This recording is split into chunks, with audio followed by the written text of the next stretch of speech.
What stopped you from committing suicide?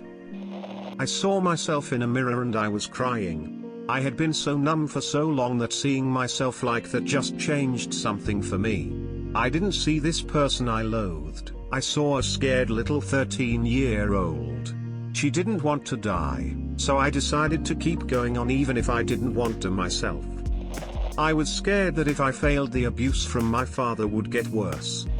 I was scared to do it. I looked you up what drugs could be used online that will make it easier to do it. I went to my dorm after college one day and was going to do it really I was, but in the end I was scared, and that fear is with me today. I want to do it but I'm too scared to do it. Sometimes I am happy to have it, another I regret. I'm lonely, fed up and tired of living ZND, not being able to anything about it, and alleyways fall into the trap again. I want that cycle to stop. I want to improve myself, but will improving myself I'm scared to it. The absolute feeling of dread, floating in and out of consciousness from blood loss, the searing headache, coldness, and most of all the sheer terror, tears, and mess. My girlfriend was seeing me in such a state.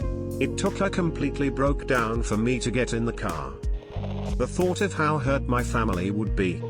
My responsibility to my dog at 23. I was going to do it 14th August this year. The only reason I couldn't was because my sister was causing a lot of drama and problems for my parents, and my brother was stealing again. They wouldn't be able to handle it if I killed myself then. Also my best friend and boyfriend would both probably kill themselves after. My best friend can't live without me. I'm all he's got, and my boyfriend's best friend killed himself last year 27th July, I don't think he could handle it if his girlfriend did it too. I almost myself in front of moving traffic after a life of depression and overall lack of faith in the world. I thought, okay, today's gonna be the end of everything. So I went to do it, and the car, which was going really fast, just stopped. It was some tattooed white dude.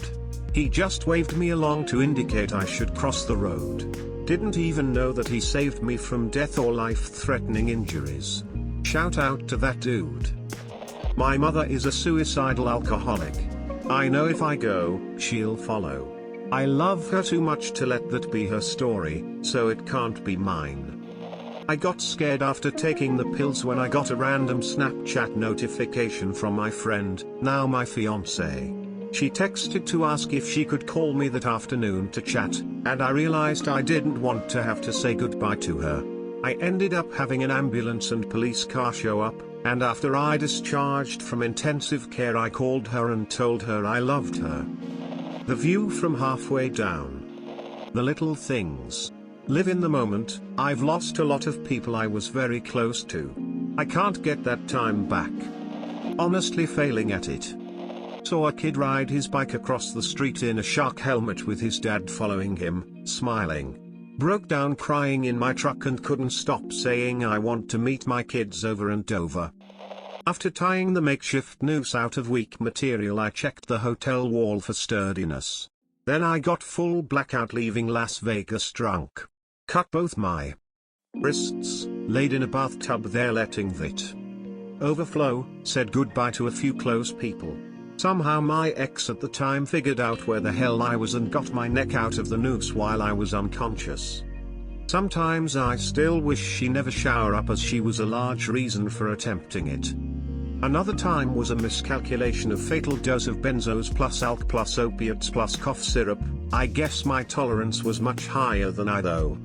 Now I manage it with small amounts of benzos and drink daily. Been to rehab twice and got off of heroin, which ironically I got on in a sober living. Almost 3 years off H. A homeless man stopped beside me and told me I looked beautiful. I was so dumbfounded that I kept on walking home and forgot about what I was about to do. The next year the almost same thing happened. I thought, well, okay. I guess someone somewhere doesn't want me to leave. My sisters.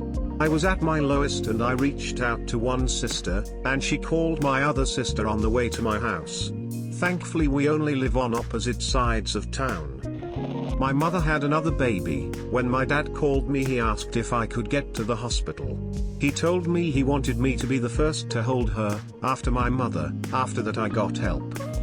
The idea that maybe it did get better, hasn't yet but maybe. I didn't want to hurt anyone else. I was driving really fast through a canyon in my city and wanted to just veer off. But I realized there was other drivers, and some people have houses in the weirdest spots up there. Copious amounts of alcohol, thinking was a challenge, let alone any kind of coordination. Almost drowned is my own puke once though, so not exactly ideal. And in the shower once, but that was just alcoholism, not suicide-related rofl.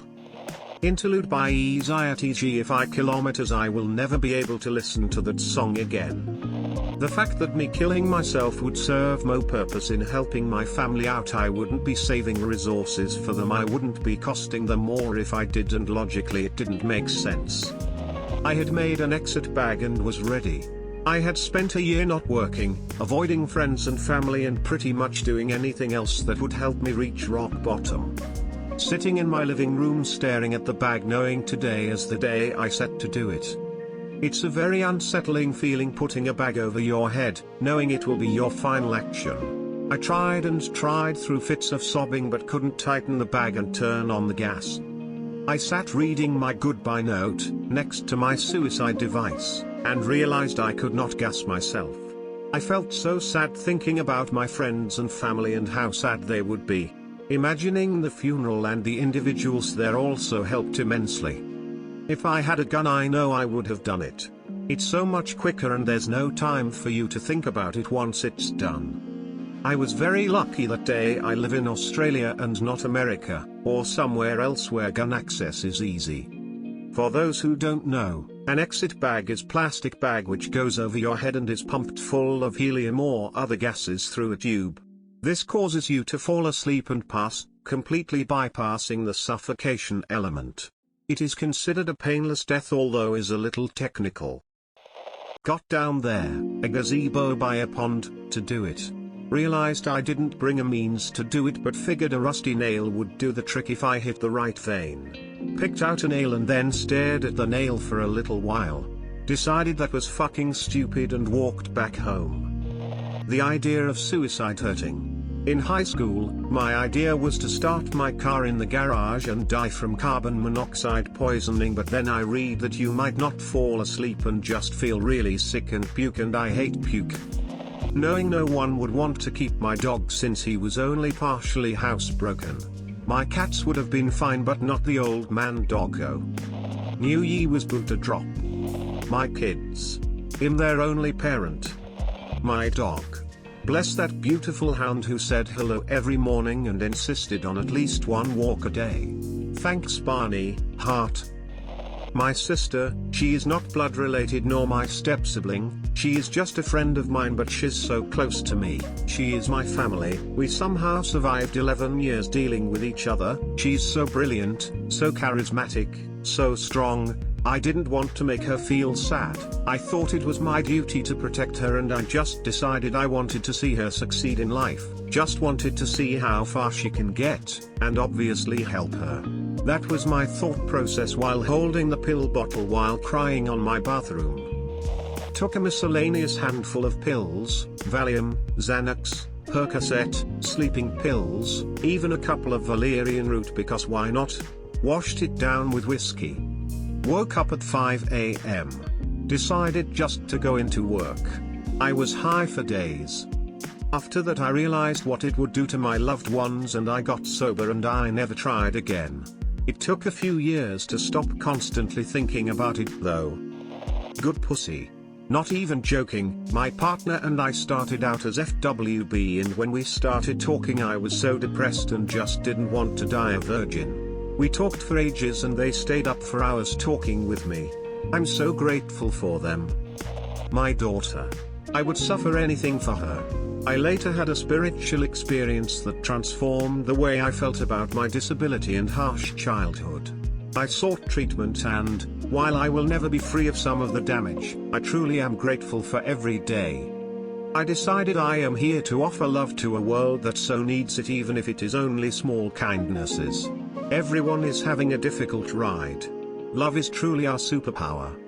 Nature offers solace in a time when appearance and success is all that seems to matter. Trees are all unique and some are bent or have lost limbs. The order of our world is variation, meaning all things have value and beauty of its own. See yourself as part of it and feel the love the world has for you when the sun embraces your skin. It is a unique experience to be human. Find what makes you happy. If I die, I won't know the ending of One Piece. I was afraid of there being something after this life, like a purgatory of nothingness where I'd still feel as shit but have no way of moving through it. Like I'd be caught between the pages of a book or something. The risk/fear was too great, so I went to a doctor and told them I was suicidal and I didn't want to die. Not wanting to do it. Meeting my fiancée. Actually, us meeting saved us both. My dog. The thought that she needed me around.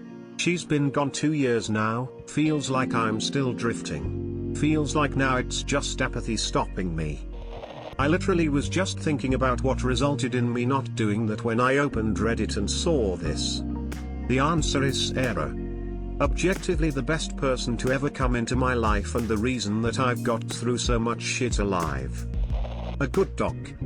And then later, a kind person who took the time to chat and make me feel seen for a few minutes.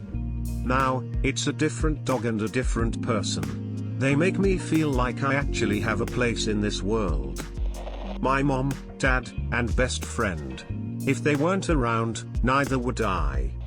My dog. I was at my absolute lowest point and this stray dog came through my yard. Not many strays in my little town, so it was a little odd, but I didn't think too much about it since I was so depressed.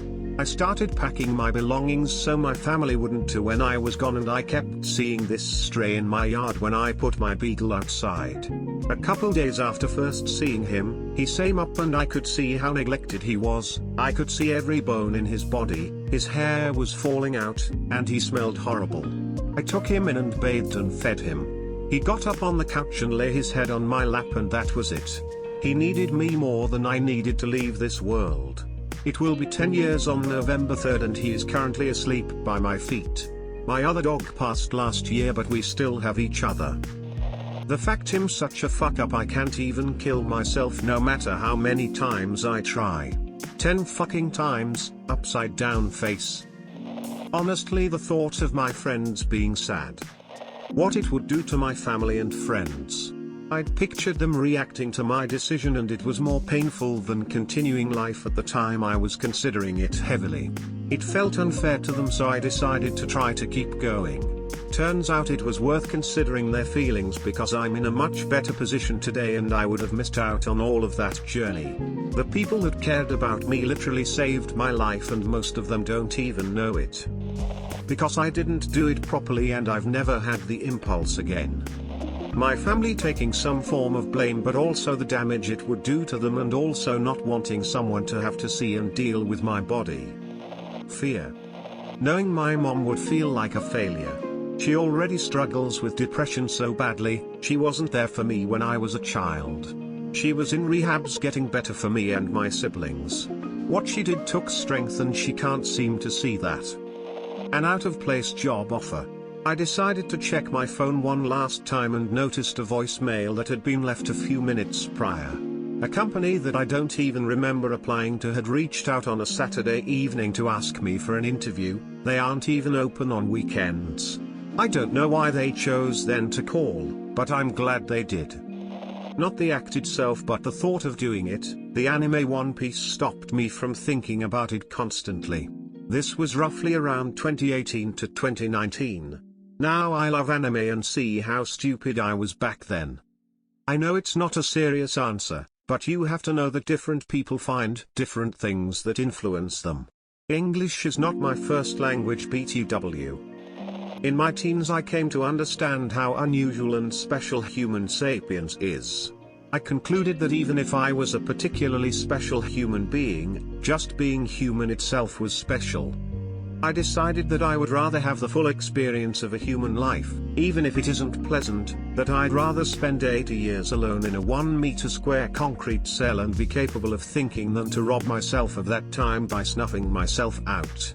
Then I decided that I would try to control what I got out of life, and make sure that I had a net positive effect on other people. Surround myself with people I enjoy when I'm feeling social, reserve time to myself, and, overall, put myself in situations where I laugh as often as possible.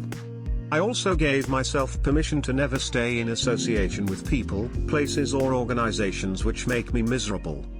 I've still had bleak periods, but I have nothing to complain about in terms of the experience. My dreams.